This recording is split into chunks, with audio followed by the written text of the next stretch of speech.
video.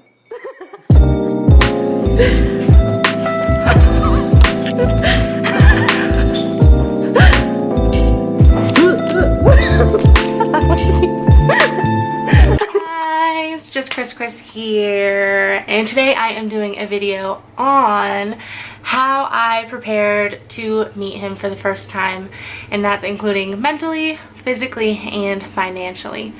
First though, I'm going to start this video off with just making a little note. Some people have come to me and asked about why I don't let Jung talk, or if I could allow him to talk more.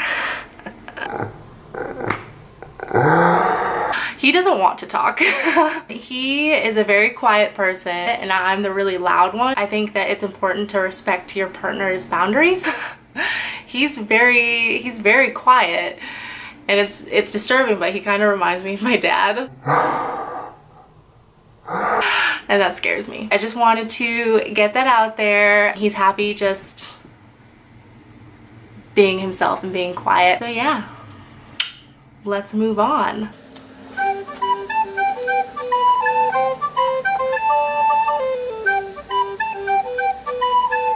Okay, so today, like I said, I'm talking about how I prepared myself to meet with him for the first time, mentally, physically, and financially.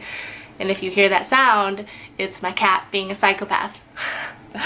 Okay, so, and that's Yovo. He's awake. It's like 5:45 in the morning in Korea and he's awake. Anyways, I was not prepared at all. I have talked to some guys prior to talking to Jung, and there were one or two that said that they wanted to visit me, and I did not feel right about it. For some reason, there was something about it that I didn't want. You know that gut feeling that you're just like, like I'm not willing to put myself into this. I was already like on the fence about those kinds of things. I have pretty bad anxiety in new social situations. I have anxiety just in general. The time before him was a really hard time for me. I didn't get out. I didn't date because I was so self-conscious about myself, how I looked, my size. So really, internet dating was like the best thing for that. I was so afraid of actually meeting people in person.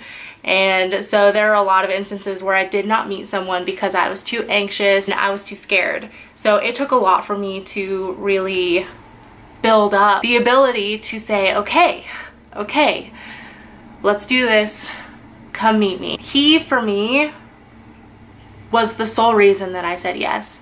It was his personality, it was the way he treated me, it was the way he gave me butterflies in my stomach, and I knew that despite that I have this anxiety that keeps me from doing so many things in my life, I knew that if I did not take this opportunity to meet him, then I would regret it forever. Now that I have met him, I know I would have.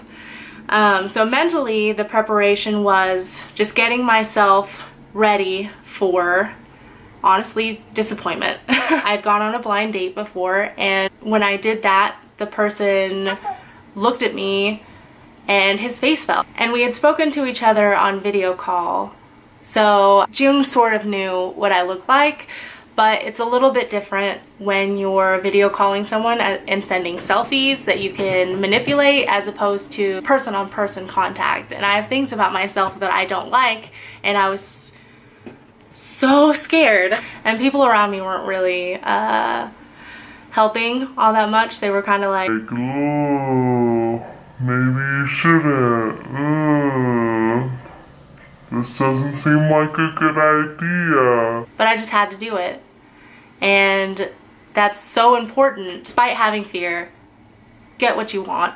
Go after it, because you never know how things will turn out for you.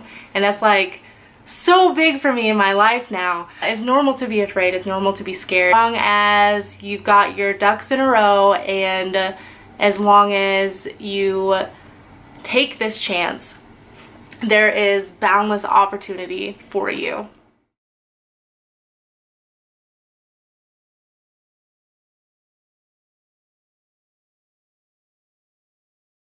Okay.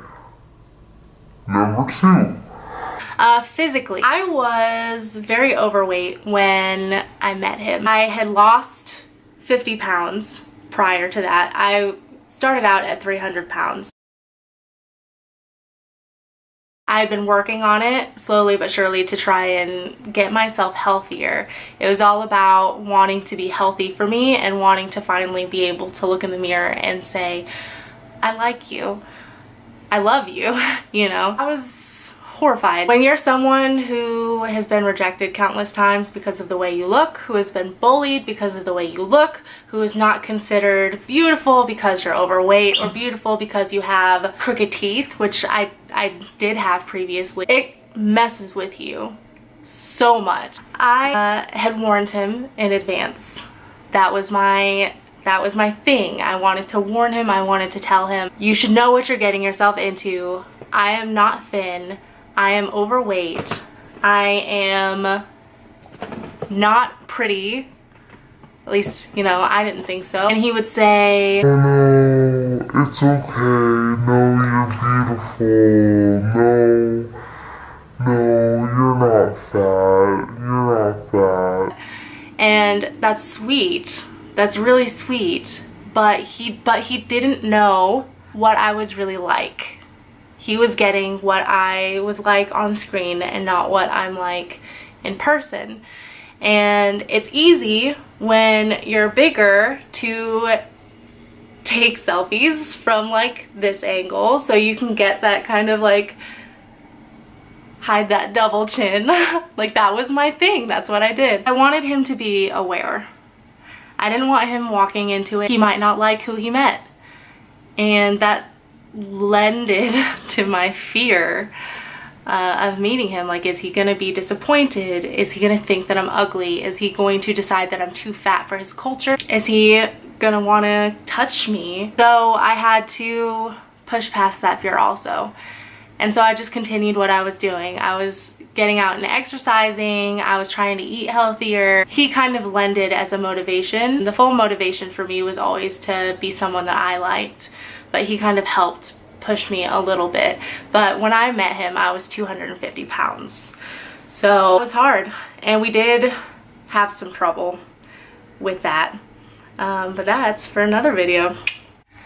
The point with being physically prepared is not to be down on yourself, because you never know who will like you or who will love you. You may think that you're ugly, you may think that you're the most hideous person in the world, but there's somebody out there who is going to love you for exactly who you are, and I think that's important. So don't give up that opportunity because you are terrified of being rejected. Don't give up.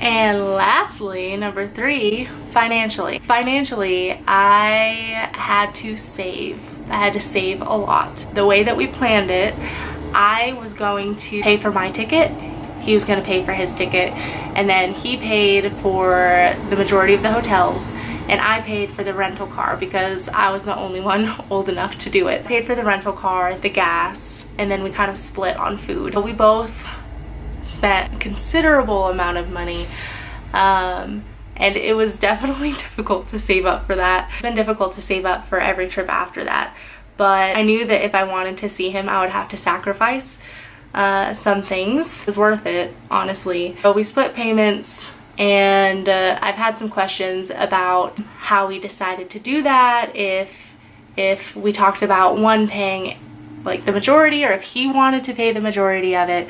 And honestly, my viewpoint on it is that it should be as even as possible, because he was traveling so far to see me. I knew that if it worked out, eventually I would travel so far to see him. So we wanted to be even about it.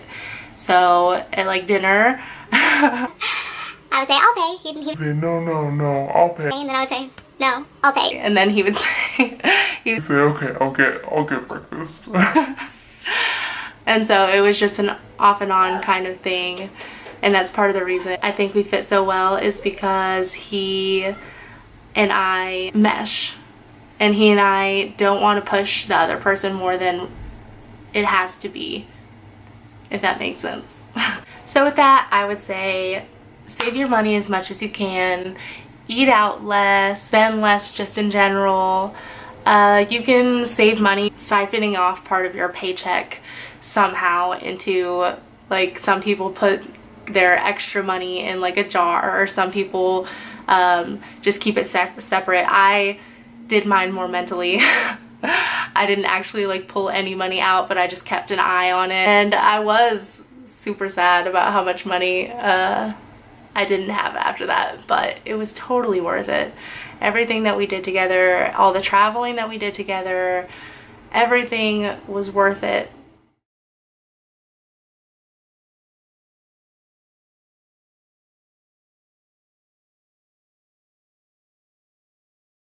So those are the biggest ways that I prepared myself. Mentally, it's just fighting past that anxiety. I prepared myself to be disappointed just in case, and luckily I wasn't.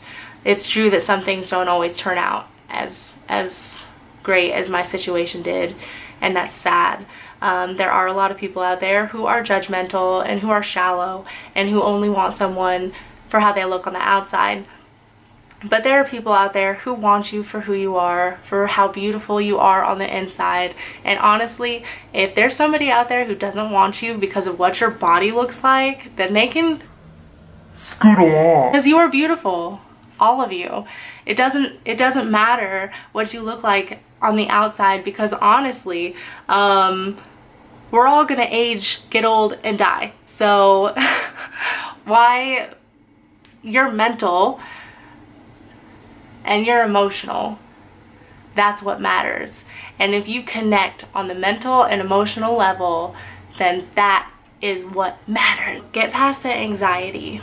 Get past the fear that you're gonna get rejected, and just try. If you get rejected, then that's on them. That is on them. They will have to miss out on your great personality, on how amazing you are. That's not your fault. Get past the fear. Get past your mental blocks. Get past your body image, or at least try to. It's not that easy to just say get past it, because it's impossible. I haven't even gotten over my mental blocks completely, but just try to step outside of that, outside of the fear. And financially, just save as much as you can. I work part-time, so if that says anything, if I can do it, somebody else who's also working a crappy part-time job can do it too. Anyways, that is it for this video. Hopefully that helped a little bit. I'm still kind of new to this, so I'm trying my best, but thank you guys for watching. Thank you for sticking with me, and I love you guys. 사랑해.